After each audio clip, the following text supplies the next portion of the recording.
Good morning प्यारे बच्चों।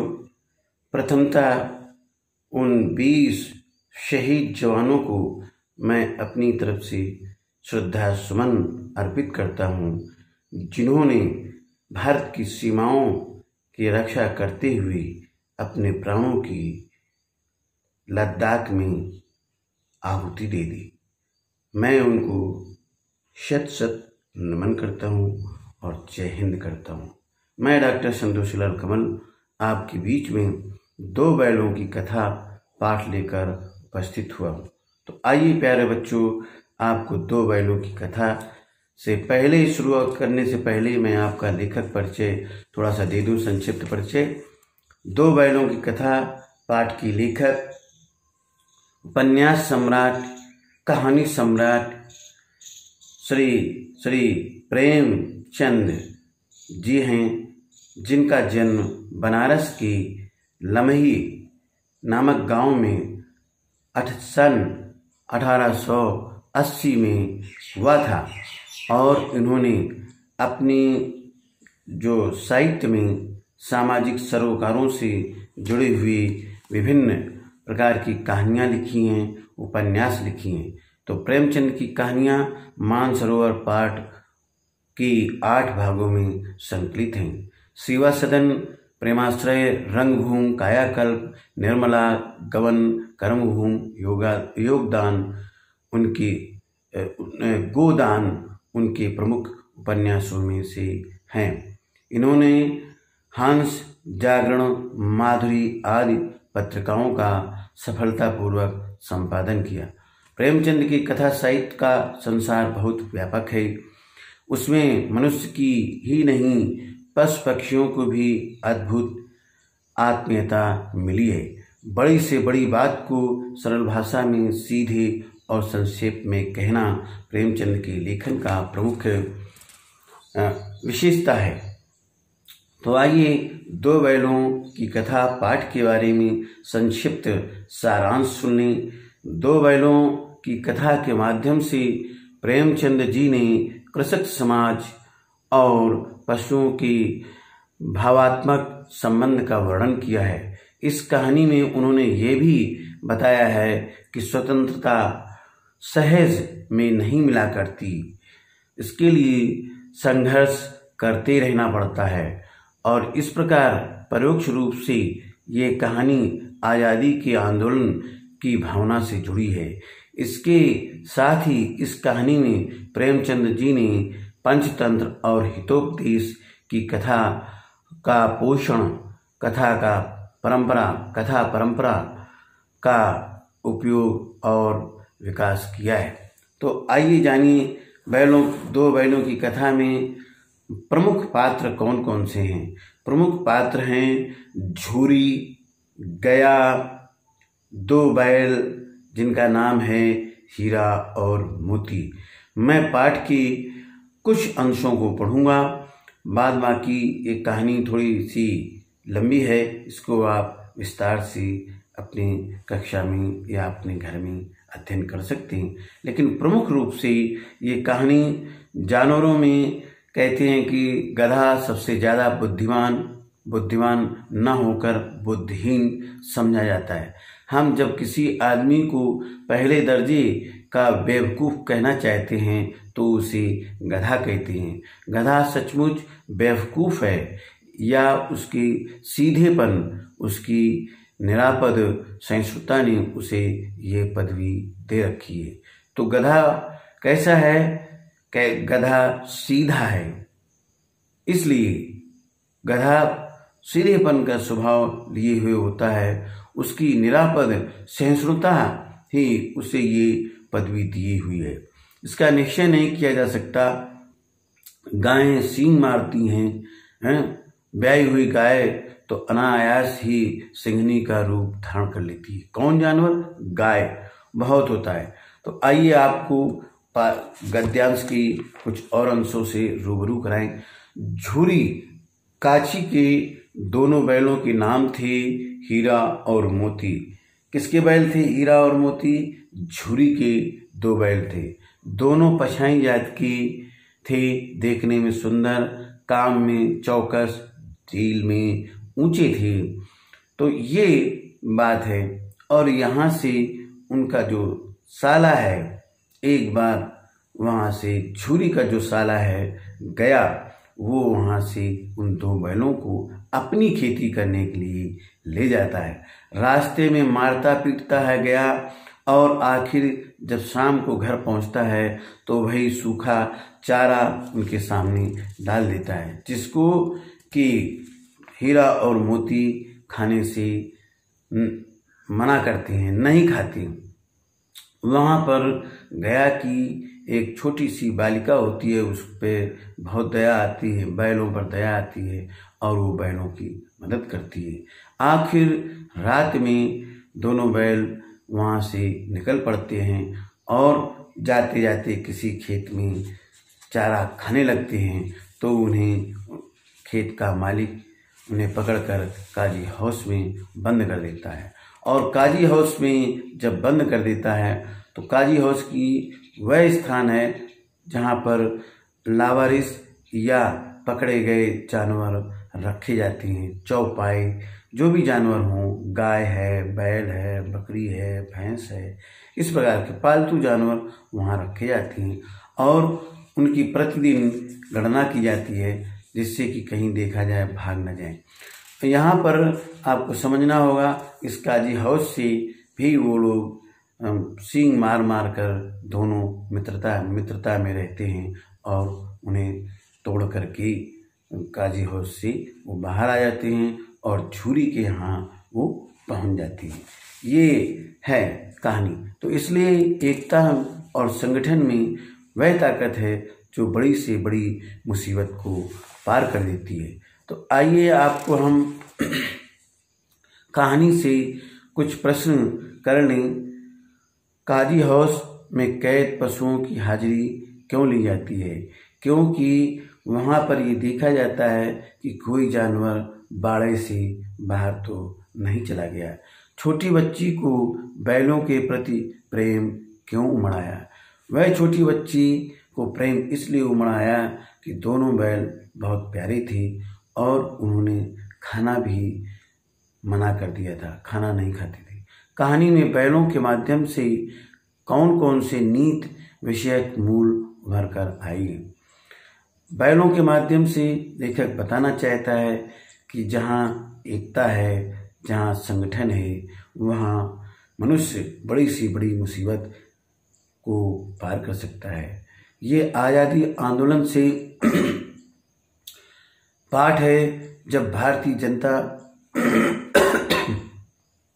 अंग्रेजों की गुलाम थी तो सारे भारतीय एक हो गए और 1947 में आज़ादी प्राप्त हो गई। इसलिए ये एक एकता का आप ये उदाहरण देख सकते हैं कि जिन अंग्रेजों ने भारतीयों को गुलाम बना रखा था, वही भारतीयों ने अंग्रेजों से भारत से वापस इंग्लैंड जाने के लिए विवश कर दिया।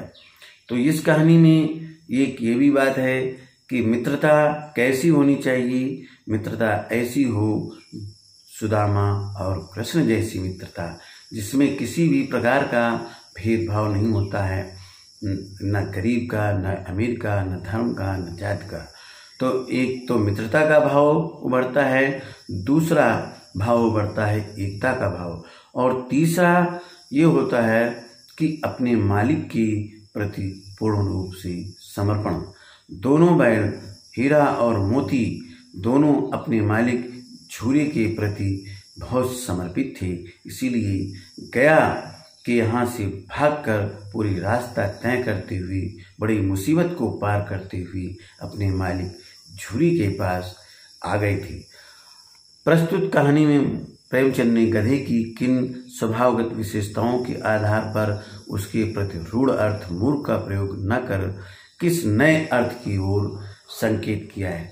ये नया अर्थ मैंने आपको बताया था कि गधे के सीधेपन के कारण, गधे की सहिष्णुता के कारण लोग गधे को मूर्ख कहते हैं। किन घटनाओं से पता चलता है कि हीरा और मोती में गहरी दोस्ती थी? गया के यहाँ जब दोनों बैल गए हीरा और मोती, तो दोनों ने सोचा कि अब हम इस शाम को खाना नहीं खाएंगे, एक चीज़। दूसरी, जब वहाँ से बैल दोनों निकलते हैं तो काजी हाउस में जब बंद हो जाती हैं तो दोनों मित्रता है, गहरी मित्रता है, इस कारण दोनों सींग मार मार कर उसको बाड़े को तोड़ देते हैं, दीवार को तोड़ देते हैं। और रास्ते में विभिन्न प्रकार की मुसीबतें आने पर भी अपने को मालिक छुरी के यहाँ पहुँचा देते हैं। तीसरा, जब देखा, जब बैल दोनों जा रहे थे, गाड़ी में मची गया लिए जा रहा था, तो वहाँ भी वो पूरी शालीनता के साथ गाड़ी को लिए जा रहे थे और एक जगह गाड़ी को खंदक में भी डालने का प्रयास कर रहे थे। लेकिन औरत जात पर सींग चलाना मना है, ये भूल जाते हो। हीरा की इस कथन के माध्यम से स्त्री के प्रति प्रेमचंद्र की दृष्टिकोण को स्पष्ट कीजिए। नारी नर की खान, नारी से नर उपजे, ध्रुव प्रहलाद समान। जिस समाज में नारी की वंदना होती है, जिस समाज में नारी की सम्मान, नारी को आदर की दृष्टि से देखा जाता है, वह समाज दिनों दिन प्रगति की ओर अग्रसर होता है, प्रगति की ओर बढ़ता है। इसलिए यहाँ पर कहा गया है कि नारी पर वार करना मना है। इसलिए इस कहानी के माध्यम से प्रेमचंद जी ने नारी समाज के प्रति सम्मान और आदर व्यक्त किया है। किसान जीवन वाले समाज में पशु और मनुष्य की आपसी संबंधों को कहानी में किस तरह व्यक्त किया गया है। प्यारे बच्चों, आपको बता दें, झूरी के 2 बैल हीरा और मोती थे, लेकिन झूरी उन्हें अपने परिवार के सदस्यों की तरह से उनकी देखभाल करता था। बिना हीरा और मोती को खिलाए झूरी स्वयं भोजन नहीं करता था। इस तरह से आपको पता चलता है कृषक समाज में बैलों की क्या स्थिति होती है, जानवरों की क्या स्थिति होती है।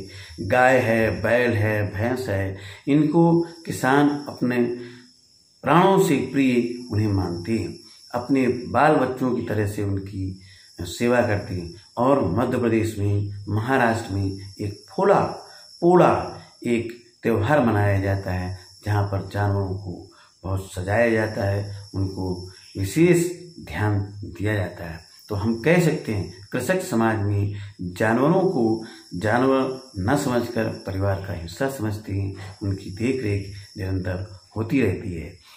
इतना तो हो ही गया कि 9-10 प्राणियों की जान बच गई, वे सब तो आशीर्वाद देंगे। मोती की इस कथन के आलोक में उसकी विशेषताएं बताइए। कभी इसकी विशेषताएं ये हैं कि कभी जानवर अकारण मनुष्यों पर आक्रमण नहीं करते। जब कोई कारण होता है तभी जानवर मनुष्यों पर या प्राणियों पर प्रहार करते हैं। प्राणियों के अंदर, जानवरों के अंदर सहानुभूति, प्रेम, सहिष्णुता, लगाव, ये जो मानवीय मूल हैं, ये भी उनमें कहीं न कहीं विद्यमान रहते हैं। और इसलिए हम ये कह सकते हैं कि हीरा और मोती इसी तरह के बैल थे जो कि सबसे प्रेम, सहिष्णुता और आदर के साथ पेश आते थे। गया ने हीरा मोती को दोनों बार सूखा भूसा खाने के लिए दिया। क्यों दिया? बहुविकल्पी प्रश्न है, इसमें आपको चुनना होगा सही उत्तर। गया पराये बैलों पर अधिक खर्च नहीं करना चाहता था। गरीबी के कारण खली आदि खरीदना उसके बस की बात न थी। वह हीरा मोती के व्यवहार से बहुत दुखी था। उसे खली आदि सामग्री की जानकारी न थी। वह हीरा और मोती के व्यवहार से बहुत दुखी था। क्यों? रास्ते भर जब झूरी के यहाँ बैल, झूरी के यहाँ से हीरा और मोती को गया लाया था, तो रास्ते भर बैलों ने गया को परेशान कर रखा था। और आइए आप शब्दार्थ देख लें। आप गतिविधि नंबर 1 आप करके लाएंगे।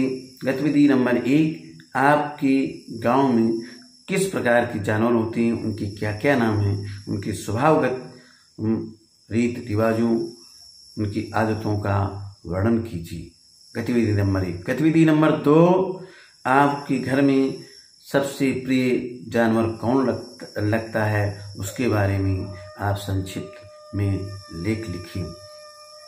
गतिविधि नंबर 3, आप आसपास के गांवों में देखें कि काजी हाउस कहाँ है, उसका विजिट करें और वहाँ पर बंद सभी जानवरों की यथास्थिति के बारे में लिखें। तो आइए आपको गतिविधि बता दी, आपको बहुविकल्पी प्रश्न बता दिए, आपको अति लघुत्तरी, लघुत्तरी और विस्तृत उत्तरी प्रश्न बता दिए। अब आप शब्दार्थ देख लें। निरापद शब्दार्थ इसका क्या होगा? सुरक्षित। सहिष्णुता का अर्थ है सहनशीलता। पछाई का अर्थ है पालतू पशुओं की एक नस्ल। गोई का अर्थ है जोड़ी। कुलेल का अर्थ है क्रीड़ा। विषाद का अर्थ है उदासी। पराकाष्ठा का अर्थ है अंतिम सीमा। गण का मतलब है गणनीय, सम्मानित। विग्रह का मतलब है अलगाव। पगैया का अर्थ है पशु बांधने की रस्सी। और आप देख सकते हैं गराओं का अर्थ है फुंदनेदार रस्सी जो बैल आदि के गले में पहनाई जाती है। प्रतिवाद का अर्थ है विरोध करना। टिटकार का मतलब है मुंह से निकलने वाला टिक टिक का शब्द। मसलहत का अर्थ है हितकर। रंगेदना का अर्थ है खदेड़ना। और मल्ल युद्ध का अर्थ है कुश्ती। साविका का अर्थ है वास्ता पड़ना, सरोकार। काजी हाउस मवेशी खाना, जहाँ बाड़े में जानवर रखे जाते हैं। रेवड़ पशुओं का झुंड। उन्मत्त मतवाला। थान पशुओं के बांधने की जगह। उछाल उत्सव और आनंद। इस तरह से मैंने आपको संक्षेप में प्रेमचंद जी द्वारा लिखित कहानी आपको मैंने ये 2 बैलों की कथा के बारे में बताई। पुनरावृत्ति करने इसमें जो लेखक ने बताया है वो समाज के बारे में बताया है कि किस तरह से लेखक ने कृषक समाज और पशुओं के भावात्मक संबंध का वर्णन किया है। तो थैंक यू बच्चों बीइंग विद मी। इस पाठ को विस्तार से आप आराम से पढ़ सकते हैं। बहुत रोचक कथा है, आपको आनंद ही आनंद आएगा। तब तक के लिए goodbye and if you like this channel, kindly subscribe and share to your friends, lovely friends. Jai Hind, Jai Bharat. Be safe, stay at your home and be safe in Corona. Today is the 18th June 2020. I am Dr. Santosh Kamal.